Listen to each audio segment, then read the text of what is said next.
The morning fog hung low over the base, masking everything in gray. I had finished inspection rounds, the usual reports logged, and was heading back to my office when my comms device buzzed. It was an unmarked message. Unauthorized access detected in Sector 4. Confirm immediately. My chest tightened. Sector 4 wasn't just another part of the base. It was the Armory, the heart of sensitive operations. My heart beat faster, but my training took over. Calm, precise, controlled. I grabbed my ID helmet and ran toward the sector, every step calculated. The corridor was empty, unusually silent. My mind raced through possibilities. It couldn't be a stranger. They couldn't have bypassed the main gate. It had to be someone with clearance, someone inside. Arriving, I saw it immediately, a side panel to the Armory slightly ajar. Nothing had been stolen yet, but the tampering was deliberate. Someone had tried to disable the locks without triggering alarms. And the fingerprints? Faint, but unmistakable, they belonged to Sergeant Keller. Keller, my mentor, the one who had guided me through every drill, every strategy session. The one I trusted with my life in training exercises overseas. I didn't shout. I didn't confront him yet. I scanned the area, gathering evidence, recording every angle. Patience, I reminded myself, is the weapon of those who survive betrayal. Back in my office, I reviewed the surveillance feed.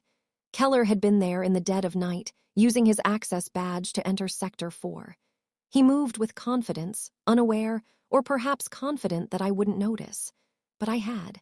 Every step, every gesture, every pause was a silent confession. The message from command was clear. Do not alert the base until containment is secured. That meant I had to handle it quietly, calmly, strategically. I compiled a dossier, timestamps, footage, his movement patterns, access logs. Everything pointed to a single conclusion: betrayal. But why? Keller had always been loyal, until now.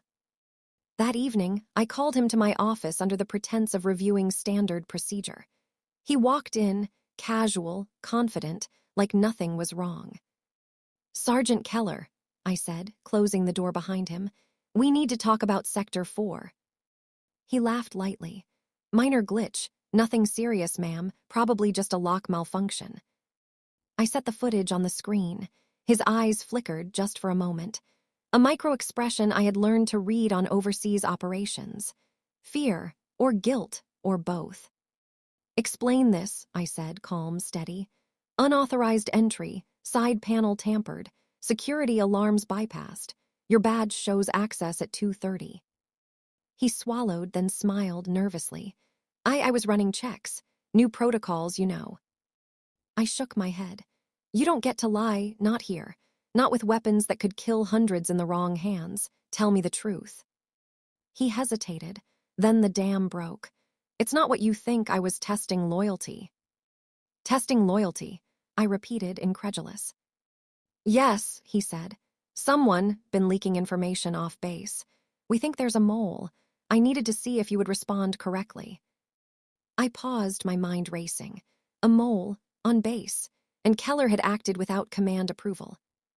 "You endangered the Armory. You endangered lives, for a theory," I asked, my voice controlled but ice cold. "Yes, but I didn't think anyone else would notice. You passed," he said, almost relieved. I stared at him. Relief from him, not from me, not yet.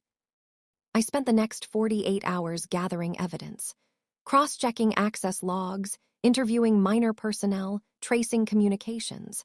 The mole was real, but Keller had been compromised in another way. I discovered his financials, unusual transfers, connections to someone outside the base. The twist hit me like a thunderclap. Keller wasn't testing me to protect the base. He was protecting himself, covering for someone higher up in the chain. Someone with influence, someone untouchable for now. That night I made a decision. I could.